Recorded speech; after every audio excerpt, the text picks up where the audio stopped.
Assalamualaikum warahmatullahi wabarakatuh. Kembali lagi di channel Nasihat Kehidupan Misteri. Pada video kali ini saya akan membahas tentang penyebab Semar tidak suka dengan Islam. Dendam kesumat Semar atas kehancuran raja-raja Hindu Buddha yang dianyominya menyusup lewat penjajahan Belanda dan Jepang di Nusantara.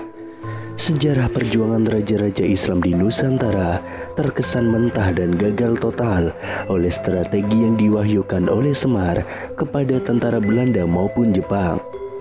Sosok Semar menjadi sebuah ikon yang sangat istimewa dalam cerita pewayangan. Tokoh ini khususnya bagi masyarakat Jawa dianggap sosok yang suci. Bahkan tidak sedikit yang mensejajarkan Semar dengan seorang panutan atau nabi. Walaupun Semar hanya dikenal oleh masyarakat Jawa, namun memiliki sejarah yang amat jelas dalam dunia wayang. Dunia wayang mengisahkan bahwa Sang Hyang Wenang berputra satu orang bernama Sang Hyang Tunggal. Sang Hyang Tunggal beristrikan Dewi Rekatawati. Dewi Rekatawati adalah putra Raja Kepiting bernama Rekata. Pada suatu hari, Dewi Rekatawati bertelur. Akhirnya telur tersebut menetas menjadi 3 bagian. Bagian pertama berwujud kuning telur, menjelma menjadi Teja Mantri atau Togoh. Putih telurnya menjadi Bambang Ismaya atau Semar, sedangkan kuning telurnya menjadi Manik Maya yang kemudian menjadi Batara Guru. Sumber lain mengatakan bahwa asal kejadian Teja Mantri atau Togoh, Bambang Ismaya atau Semar, serta Manik Maya atau Batara Guru bukan anak Sang Hyang Tunggal dan Dewi Rekatawati, melainkan anak dari Siti Hawa, manusia pertama di bumi ini. Ketika manusia pertama diturunkan dari surga, yaitu Siti Hawa dan Nabi Adam, mereka belum mengerti tentang proses reproduksi. Hingga tanpa melalui hubungan badan, kedua manusia pertama itu masing-masing mengeluarkan sel telur dan sel spermanya. Dua jenis inti hidup manusia itu kemudian diletakkan di sebuah tempat. Kemudian Adam dan Hawa berdoa kepada Tuhan agar kedua embrio tersebut dijadikan manusia. Kekuatan doa Nabi Adam menjadikan spermanya berubah menjadi 3 ruh manusia, masing-masing berwujud Nabi Ilyas, Nabi Sis, dan Nabi Khidir. Ketiga anak Nabi Adam ini berwujud ruh dan tidak memiliki badan kasar atau tubuh jasad. Sedangkan kekuatan doa Siti Hawa tidak mewujudkan sesuatu. Lantaran jengkel, maka sel telur itu dilemparkan oleh pemiliknya dan ditangkap oleh iblis. Di tangan iblis yang terkutuk, sel telur milik Siti Hawa dimohonkan doa kepada Tuhan Yang Maha Esa. Kekuatan doa iblis yang selalu dijabahi Allah merubah sel telur menjadi 3 makhluk halus, yaitu Togoh, Semar, dan Batara Guru. Kawasan Eropa menjadi tempat tinggal sang gaib Teja Mantri atau Togoh. Sedangkan Batara Guru atas perintah iblis bersemayam di segitiga Bermuda dan memiliki nama lain yaitu Dajjal. Sementara sosok Bambang Ismaya atau Semar hidup di Indonesia, tepatnya di puncak Gunung Lawu, dan menjadi pengasuh raja-raja Nusantara.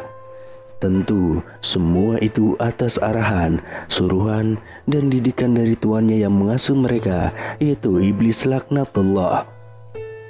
Agama Hindu merupakan sebuah kepercayaan atau agama yang diciptakan oleh Bambang Ismaya atau Semar Badranaya.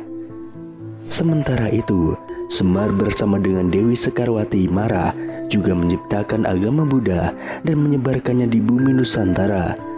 Penyebaran dua agama tersebut terjadi pada abad ke-1 Masehi hingga abad ke-12 Masehi.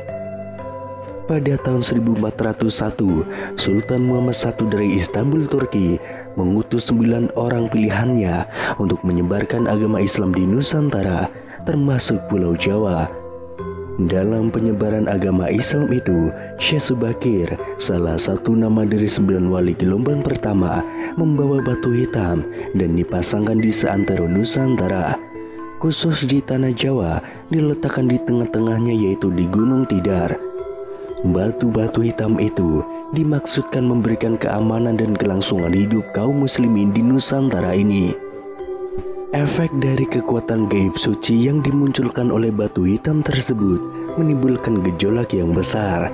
Mengamuklah para makhluk, jin, setan, dan makhluk halus lainnya. Maka Raja Jin yang diwakili oleh Semar dan Dewi Sekarawati marah, membuat kesepakatan setelah kalah bertarung adu kesaktian melawan Syekh Subakir. Ancaman pun sempat terlontar dari para dedemit. Walaupun kamu sudah mampu meredam amukan kami, kamu dapat mengembangkan agama Islam di tanah Jawa, tapi kodratullah masih tetap berlaku atasku. Ingat itu wahai Syekh Subakir. Apa itu? Kata Syekh Subakir, aku masih diperbolehkan untuk menggoda manusia, termasuk orang-orang Islam yang imannya masih lemah. Untuk kedua kalinya, Bambang Ismaya atau Semar Badranaya yang mengaku sebagai pelayan, penganyom sekaligus penasihat spiritual Raja-Raja Jawa Hindu Buddha berbenturan dengan spiritual Islam. Kali ini terjadi pada tahun 1476 dan yang menjadi lawan bicaranya adalah Sunan Kalijaga. Runtuhnya kerajaan Majapahit yang menjadi momongannya menjadikan dirinya dan Prabu Brawijaya V melarikan diri ke Gunung Lawu. Hal itu dilakukan oleh Raja Majapahit terakhir itu untuk menghindari peperangan dengan putranya sendiri, yaitu Raden Patah. Menurut seorang Linuih yang tinggal di Sidoarjo, bahwa Ki Semar Badranaya saat bertemu dengan Sunan Kalijaga dengan sukarela mengizinkan rakyat Majapahit untuk memeluk agama Islam, namun disertai catatan tidak dengan paksaan apalagi melalui peperangan.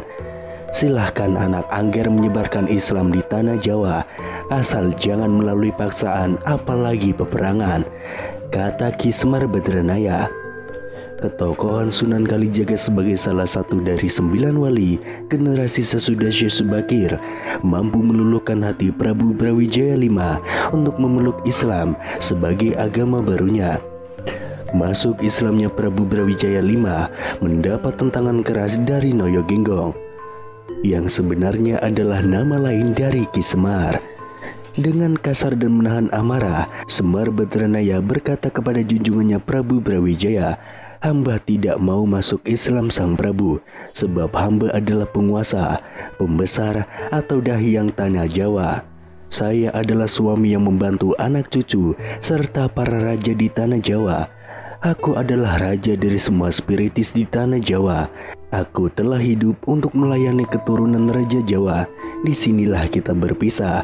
Setelah mengucapkan itu, Semar menghilang. Namun Ki Semar masih sempat memberikan ancaman dan akan membuat sengsara kepada penduduk Nusantara selama 500 tahun.